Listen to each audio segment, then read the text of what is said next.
Hi, my name is Sophie, and I'm an active member of the internet community. What I want to talk about today is how viral marketing has impacted my personal life and how I simultaneously enjoy and wrestle with its products. I particularly would like to look at the viral campaigns that target viewers with mysterious, eerie, and bizarre subject matter. Recently, I was reading one of the music blogs I frequent, idolator.com, and was struck by the image of a very strange-looking woman, and clicked on it. It was here I was introduced to the insane viral video campaign entitled iamamiwhoami. Yes, that's all one word, all lowercase.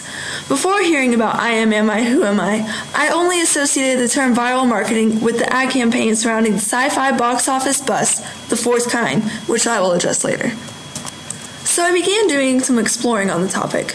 According to the Oracle of the Information Age, Wikipedia, viral marketing is marketing techniques that use pre-existing social networks to produce increases in brand awareness or to achieve other marketing objectives, such as product sales, through self-replicating viral processes analogous to the spread of pathological and computer viruses. Blah, blah, blah. So in simple man's terms, this means big-name corporations producing something to spread by means of social networks rather than traditional media outlets, like any other hot video you'd love to send your good old pals. After reading the article, I gathered that some artists have been releasing a series of extremely bizarre music videos, the seventh of which had been released the day before this article came out, featuring a mud-covered, alien-esque woman performing strange activities in the woods. None of the lyrics in the music were recognizable as English, and the titles of all of the videos were a series of numbers rather than words, except for the newest and certainly longest one, entitled B. As you can see in this video, the imagery is very distorted and seemingly nonsensical. The woman is also pretty unrecognizable. The article I read on Idolator was breaking the news that the newest suspect for the artist behind the project was Swedish unknown Jonna Lee. I was apparently a latecomer to this developing story, as the first 6 videos in this series have been released between January 31st and March 1st of this year, and for a considerable amount of time, the trend was to believe that Christina Aguilera was behind the whole gig. This was largely due to the fact that Aguilera had announced she would be dropping an electronic and edgy album later this year. Really? Who could have ever thought this was the woman behind these insane and striking videos?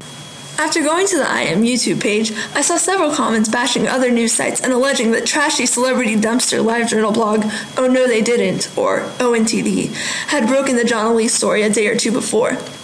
This is a blog that accepts posts by all members of its community once they are screened. But it really did seem like these gossip-obsessed bastards knew what they were talking about.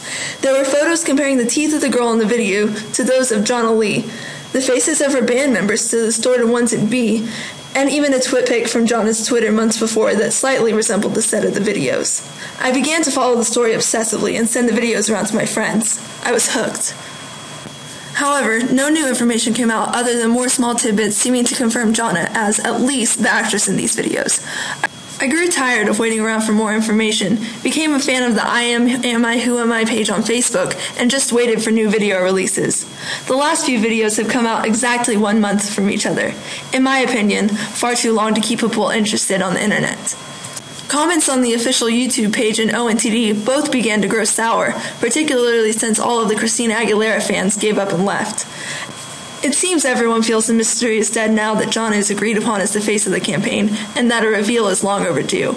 Many of the comments now are of the no one cares anymore nature. So has the viral aspect of the series proven to be its death too? The quick problem-solving skills of internet crazies took most of the mystery and suspense out of the videos. Many feel an appropriate artist reveal and album drop should have been fresh on the heels of the Jonna Lee discovery by ONTD that took the wind out of its sails. This reminds me, again, of the viral campaign for the film The Fourth Kind. I went into the theater with absolutely no knowledge about the film, but was soon taken by its strange approach, which has been compared to that of the Blair Witch Project, which I was slightly too young for. At the beginning of the film, Mila Jovovich comes out and says some crap like, "I am actress Mila Jovovich, and this film is a combination of real audio, real footage, and reenactments of the events in Nome, Alaska, etc." And the film did just that. It ran the real footage from the murder scenes and patient interviews alongside and sometimes literally right next to the reenactments of these events. This definitely added a lot of suspense and drew me into the film. However, when it started to seem the slightest bit fishy, I did what any impolite viewer would do. I pulled out my smartphone and did a Wikipedia search on the fourth kind. I then found out that none of the footage was real at all, and that though there were actually an above-average number of disappearances in Nome, Alaska, none of these characters were based on real people. It completely took me outside of the film. The same internet culture that made this strange viral campaign possible also destroyed the movie for me. The fourth kind received horrible reviews. All of the friends I went with totally didn't buy it for a second. But I'm not going to pretend like that movie wasn't scaring the crap out of me for a good 20 or 30 minutes. If I hadn't had the internet as my fingertips, I definitely could have been drawn into the story and left the theater still questioning its reality. Not to mention, all this sleuthing apparently seemed to have been done by several average internet users going through legal documents and whatnot from Alaska Online. Viral marketing seems to work best when the producers of the advertisement set up a mystery that's supposed to be solved by the viewers. For instance, WWE apparently did this to slowly announce Chris Jericho's return to wrestling by incorporating a bunch of cryptic biblical messages in binary code. Nine Inch Nails created a series of websites with clues about the themes of their album Year Zero before its release. Arcade Fire also had users solve clues resulting in a phone number to preview a new song. Of course, the phone number just got passed around to those who were too lazy to solve it themselves. J.K. Rowling also used a system similar on her website to reveal things like chapter titles, book lengths, and release dates with complex flash game puzzles. In fact, the real mystery that was supposed to be solved by iamamiwhoami viewers was that of the imagery and song title codes. Several clever viewers discovered the words hidden in the song titles, including Mandragora and Divinorum. With that, others discovered that what appeared to be strawberries in the video were actually mandrake plants, and much of the imagery in the video was from folklore about the mandrake root. According to the legend, mandrakes only grew under the gallows where the hanged men ejaculated.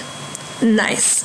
Anyhow, that explains the white substance being licked up by the girl, or female mandrake, as she apparently is, for the females are black and the males are white. Dogs are used to discover the mandrake and are seen in the videos as well. The mandrake screams upon her birth, which kills the dogs. We see crosses in the next video representing the dead dogs. The collaborative effort of these internet dwellers is truly impressive.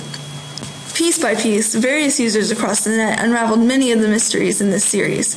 Without such efforts, I would never have understood the complexity of the imagery in the videos. But they also clearly stole the thunder, and perhaps also the cash, from the producers of the I Am and Fourth Kind campaigns. So, are they effective? Honestly, they're great for creating buzz, but when it comes time to profit, the results are questionable. But to all of you big shot producers out there trying to tap into that hot youth demographic, this girl's still interested.